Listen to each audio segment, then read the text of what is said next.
My friend and I were in the car ready to leave for a music festival when we got notice it was canceled. We were all ready to go, so we decided to just drive and find somewhere to camp for the weekend instead. We ended up in a sort of summer resort area upstate. It was the end of season, so the place was completely empty. But it was pretty, nice lake and scenery, so we figured we'd stay. There were no pesky families with kids to interfere with the partying we intended to do. The semi-creepy but friendly attendant assigned us a site, so we drove down to it. We quickly noticed they'd put us in the site that was furthest away from everything, literally on the edge of the woods, surrounded by empty sites, completely isolated. We thought it was weird, but still, it was what we wanted, to just drink and smoke in the woods in peace. So we set up camp, then fucked around until it got dark. As soon as we settled down in the tent and put out the lantern, we heard an unmistakable sound, off to the left of us, where there was nothing but empty campsites, maybe 100 yards away. Someone was slowly and deliberately sharpening an axe or a knife against stone. Long, slow, metallic strokes. Over and over and over. My friend was terrified, but I was laughing, thinking this attendant guy was obviously fucking with us, city slickers. She insisted we would have heard him coming, and decided to call the check-in booth. He was there. It was almost half a mile away. There's no way he could have gotten there in time, and we could still hear the sharpening sound. And the attendant guy confirmed there was no one in the place except us. We ended the night locked in the car, holding a can of bear mace. My friend fell asleep, but I watched and listened all night. Shortly before sunrise, the noise stopped. The sun came up, and there was nobody around anywhere. Still can't explain it. This happened on a trip a few years ago, one night midweek, when the park is usually quieter. I woke up having to use the bathroom around 2 a.m., so I left the trailer to go to the comfort stations. The site was one of those corner sites. So there's a really short trail in the back of the site through the woods before you get to the lights where the washroom is. You can technically go around the front, but I figured I would just cut through there like I usually do to save time because I was tired. As I'm passing the middle of the trail, I hear a light noise that sounds like it's right beside my ear.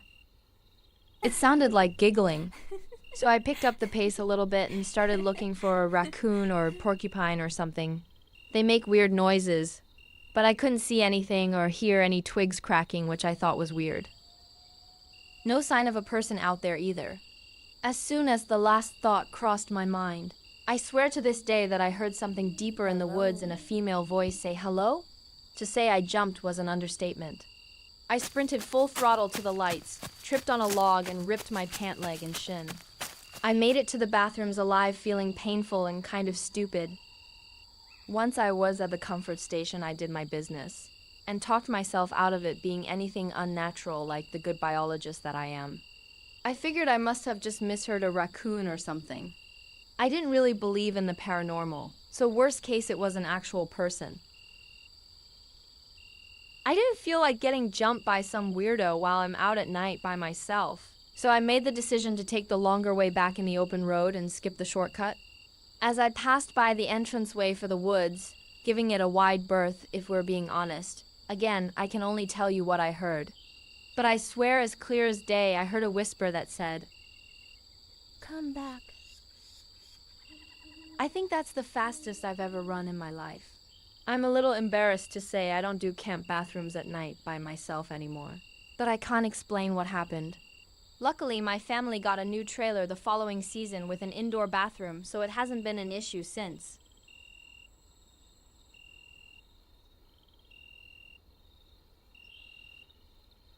My girlfriend at the time and I went camping 5 hours away from home for her birthday or our anniversary. We made the trip the day after a big storm passed through. We left town early and got there in the early afternoon. The guy at the entrance to the campgrounds mentioned there was no one else staying there that weekend. We were like, oh, this is gonna be sick.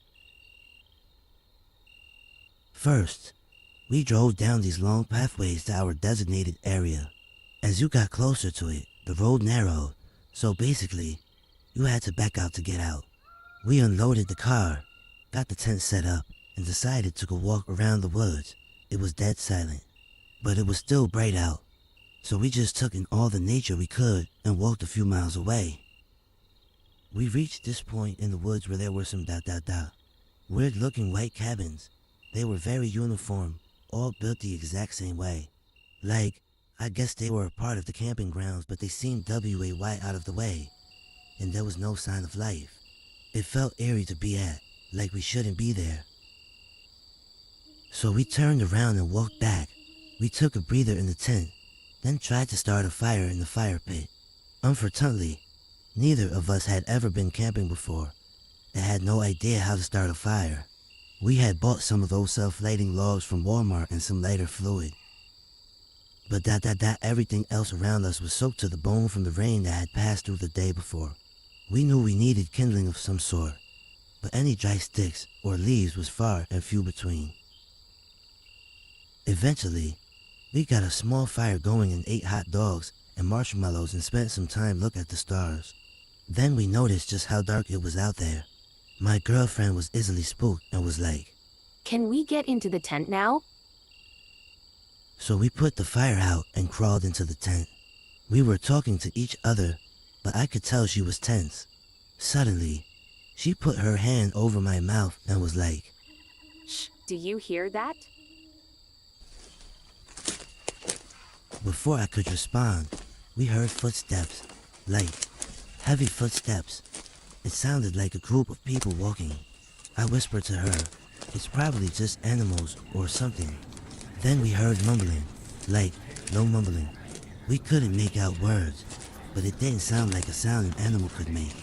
It sounded like words, but hushed and non-elaborated. We sat in silence staring at each other in the dark for what felt like forever. The mumbling got louder, as did the footsteps, until it sounded like it was right outside of our tent. We both froze. I don't think either of us were breathing. And then that silence. We waited and waited and waited. I'm still not sure how much time passed. Eventually, my girlfriend said, "We have to get to your car."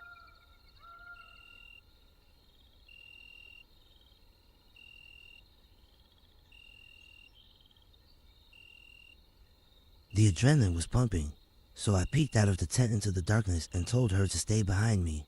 Then we ran to the car. I locked the doors, and she was like, "What the fuck was that? We can't stay here. No one is out here but us. What was that?" I kept looking around for any signs of life, but we were seemingly alone. I looked at her and was like, "Okay, I'm going to grab our stuff. You stay in the car." We only had our ice chest and our tent out. I hopped out and ran, grabbed our ice chest, tossed it into the back seat. As I turned around to go get the tent, I started hearing footsteps closing in again. In a moment of pure terror, I yanked the tent out of the ground, wrapped the tarp around it, and slung it over my shoulder like some panicked Santa Claus and shoved it into the trunk. I didn't say anything when I got in the car except, "Do we have everything in here?" My girlfriend said yes, and I floored it in reverse out of our camping area. Then we came to a fork in the road that went in like 6 different directions. I asked my girlfriend if she remembered which path we came down to get in here, and she told me she didn't know. We chose a random one and ended up in a different camping spot. I cursed it under my breath and slammed it into reverse again. Then I noticed from the angle we had exited from, I could see the main path back to the gate, thanks to a small sign behind an overgrown bush. As we hightailed it out of there, I noticed there was a single, small green light out in the woods to our right near where our designated spot was. We drove the entire 5 hours back to our hometown and fell asleep on my girlfriend's parents' couch at around 4 a.m. We never talked about the trip ever again, and I haven't had any desire to camp since.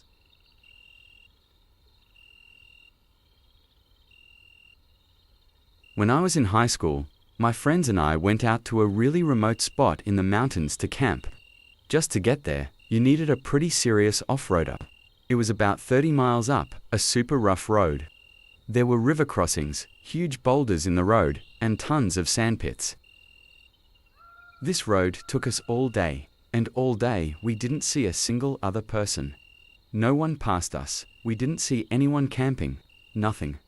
At one point, one of my friends noted it looked like no one had even driven on the road in a while, which was weird because this was in Colorado, and roads trails like this are really popular. Something worth pointing out, this road led into a box canyon, which is basically nature's cul-de-sac. The road we were on was the only road in and the only road out. All around us was massive cliffs. And another thing, we were deep in the mountains, far from any cell service. On top of that, we were in a box canyon, which even if you're next to a city, never has service. All that said, we eventually got to the spot and set up camp. Every time we went camping, we played Capture the Flag. This trip was no exception. We waited for it to get dark, then started. In the middle of the second round, me and one of my friends, on my team, hop up on the road which ran parallel to area we were playing in. It seemed like a good way to get around to the other flag. Walking down road, we began to see a glow coming towards us. Our first thought was, it's another 4x4 coming towards us. But as it got closer, we realized it was a young woman holding up her phone, looking for service. She was still at a distance, but we could tell she was panicky. She was rushing and stumbling at the same time. She didn't seem drunk. It was weird. We called out, "Hello." No response. But it wasn't just that she ignored us. It was more like she didn't even realize we were there. We tried again. "You okay?" Nothing. As she's passing us, we realize she's crying. Again, "You okay?" She stumbles right past us, never showing a single sign that she saw us. The whole time, just looking at her phone for service. My friend and I are frozen. We watch her go. Still stumbling, still crying, she rounded a turn, then disappeared. I yell out to my everyone else to meet back at camp. We do. I tell them what we saw, and I'm not proud to admit this because it seemed like she needed help. But we got creeped out. We said we'd stay in camp that night, and in the morning, we'd go looking. The first thing we do in the morning is decide. There must be some other people camped down the road. They must know her. So we go down to the end of the road. There's no sign of anyone. Then we decided to go to the entrance of the road and look for the woman. So we drive to the entrance, which took all day, nothing. I still feel guilty for not trying harder to help her. But thinking about how she got in that position, it just doesn't make sense. She didn't look like a hiker. She had on regular jeans and a sweater. If she had gotten in the canyon from the other side, it would require a very technical descent. She would have needed gear, and she didn't even have a backpack. We were pretty sure we were the only ones that had driven down that road in a while, so it's not like someone dropped her off or left her. And the whole time we saw her, she was holding up her phone looking for service. If she knew the area at all, she would know there was no way she was going to find service. I don't know what to make of it, but I do know that the image of that woman stumbling in the dark, crying, has been seared in my brain ever since.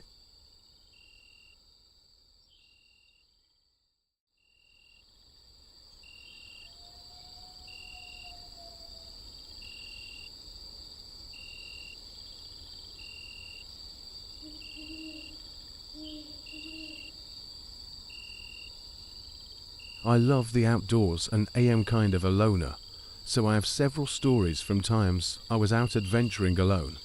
Lots of encounters with animals, but the most disturbing were run-ins with other people in places they shouldn't have been. One stands out as particularly alarming to me. I was driving up in the mountains in western Colorado, on a road that led to a now deserted ghost town that was a bustling mining town in the late 1800s. On my map, the road ended at the ghost town, and I planned to hike a few miles into the woods and camp and hike around for a few days up there. High altitude, rapidly changing weather conditions, and no cell service. This was 2005. Driving up the steep road, my car began to overheat. I reached the town site as the engine temperature reached the critical point.